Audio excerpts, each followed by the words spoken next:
Google Stadia, and Nvidia Geforce Now. Two cloud gaming services, but each with a unique take. In this video, we'll be talking about both services and breaking down what makes them unique to find which one is the right one for you.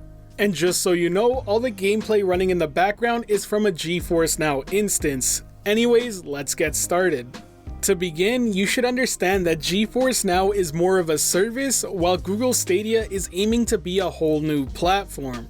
What this means is that Geforce Now is directly streaming a PC version of a game to you. On the other hand, Google Stadia requires developers to develop for the Stadia platform on its own. That means Stadia is not using the PC versions of the game like Geforce Now does. There are both positives and negatives to each approach here, but let's start with Geforce Now. The biggest positive you can give Geforce Now is the fact that it's using your PC game library to stream to you. This means that every game you're playing on Geforce Now is a game you've bought through Steam, Uplay, or other services. So what the big benefit here is that if Geforce Now were ever to shut down, you'll still have access to those games on their respective storefront. Another big benefit is that it feels very familiar to what you're used to. Essentially, it is the PC version of the game, so you still have all the graphical option settings to toy with. As it stands right now, Geforce Now needs to have manual approval to add games onto their service. That means not every game can be streamed directly to you, but in the past there have been exploits that prove that every game is streamable off Geforce Now. That makes me think that Nvidia needs to get approval from the developers before they can officially support it on their service. Stadia's approach to cloud gaming is a bit more interesting in the sense that it's doing something very different. While you don't own these games on any other storefront, and if Google Stadia were to shut down, they'd be gone forever, you're going to be seeing games developed with high-end performance parts in mind. The same way you see consoles have exclusives that really push hardware forward like Gears of War or Uncharted, Google Stadia will eventually have exclusives of its own that really show what high-end hardware is capable of. Essentially, Google Stadia is the highest end PC you could possibly buy, but it's standardized for every user on the platform, and that's something that's never been done. Not only that, but Google has continuously said that they will be updating that hardware as time goes on to always be at the high end of the spectrum. Ultimately, this is going to lead to very different games being made, as well as returns of features that kind of died off due to lack of power, such as split screen. With Google Stadia, they've stated that they'll be able to stream 2 instances and then split your screen onto the one display. This means you won't be getting those weird black bars on the side because they need to downgrade the visuals just so it can run smoothly. And these are only some of the benefits of having a dedicated cloud platform. But ultimately, you're going to have to decide whether you're willing to give up that much ownership of your products in exchange for having something very unique and different like never before in gaming history. Next up, let's discuss the differences in visuals. While both platforms suggest a certain amount of megabits per second download so you can have a smooth experience, there are definitely big differences in what they both offer.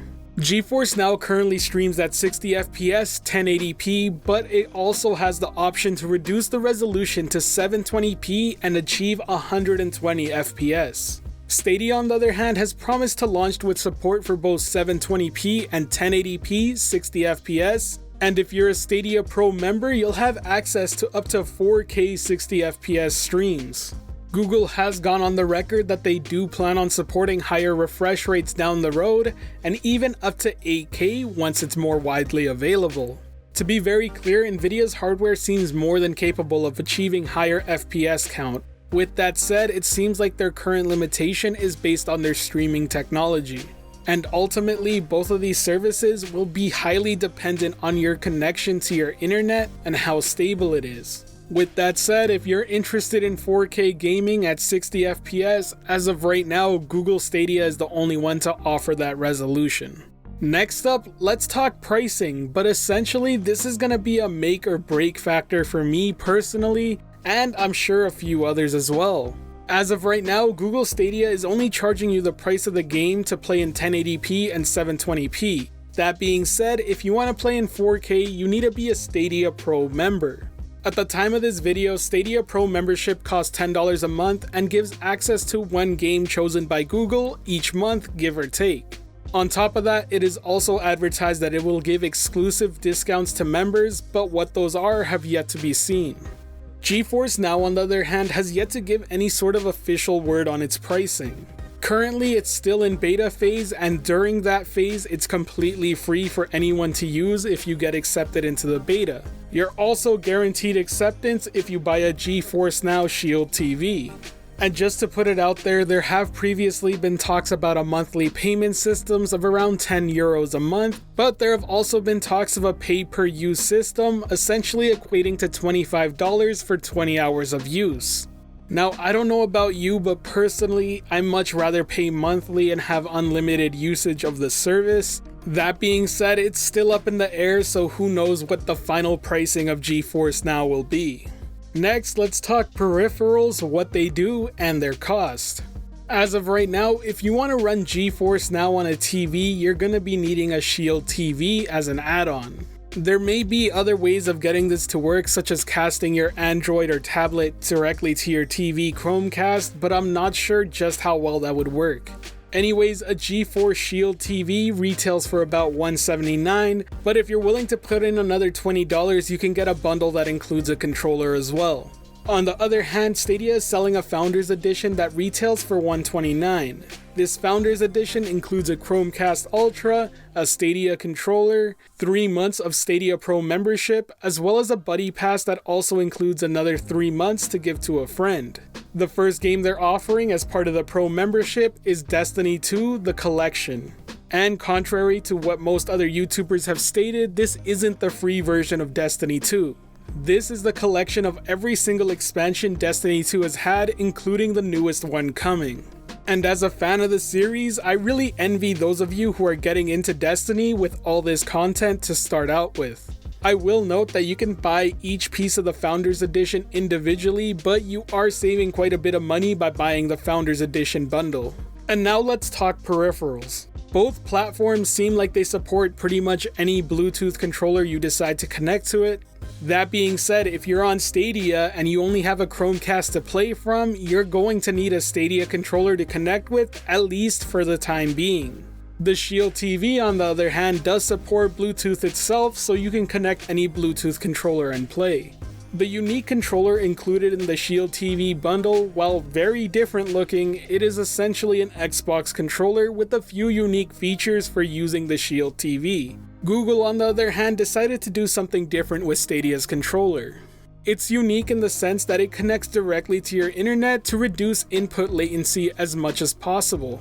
How well it works has yet to be seen by myself. That being said, going off impressions from PAX West and Gamescom, it seems like it's doing an excellent job at what it's been tasked for. Now, when it comes to what devices you can play on, Google Stadia currently supports any desktop, be it PC, Mac, or Chromebook.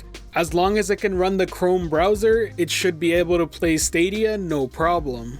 In terms of mobile support, it will support the Pixel 3 series of devices and more than likely support the upcoming Pixel 4. It'll also work on any tablets that run the Chrome browser as well. You can also expect the supported list for mobile devices to grow in the future. Now, if you want to game on a TV, you will be needing a Chromecast Ultra for that to work. Geforce Now is a similar story. It can be played on both Mac and Windows desktops, and when it comes to mobile devices, they are currently rolling out the beta to Samsung and LG phones. That list is also expected to grow in the future, much like Stadia.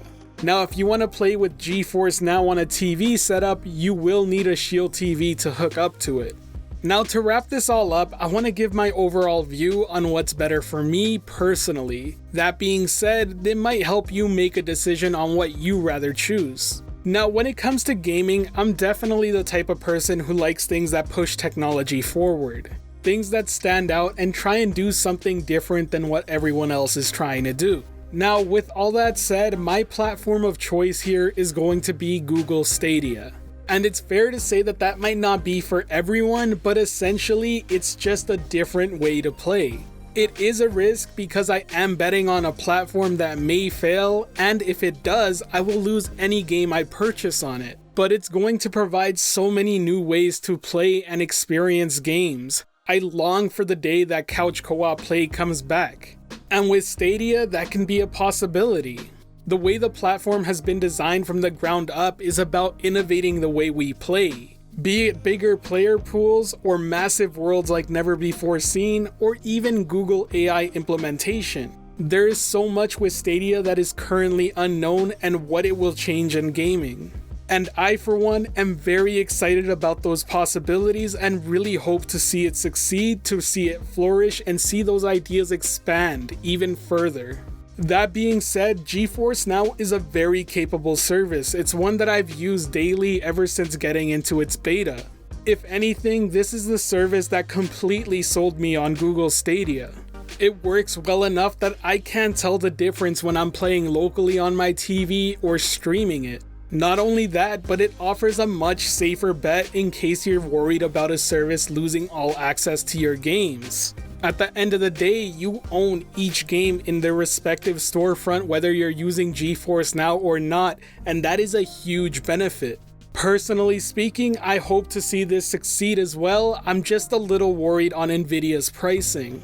Nvidia is known for kind of price gouging the GPU market, and I hope they don't do that here too. Please, Nvidia, if you're hearing this, make it a pay per month subscription service and not a pay per hour. Anyways, that pretty much sums up my thoughts on Google Stadia versus Geforce Now. Now I ask you the question, does game ownership matter so much to you that you're going to choose Geforce Now over Stadia? Or are you like me and would prefer to see something different in gaming? Better yet, are you a user that thinks cloud streaming is nothing but a fad and you'll stick to your traditional game platforms? No matter what you choose, I would love for you to comment in the comment section below and leave your thoughts and choice. I would love to read and reply to them.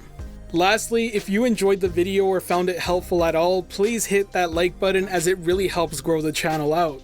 And if you really enjoyed it, consider subscribing and hitting that notification bell below to not miss out on my daily uploads covering the latest and greatest on everything Stadia.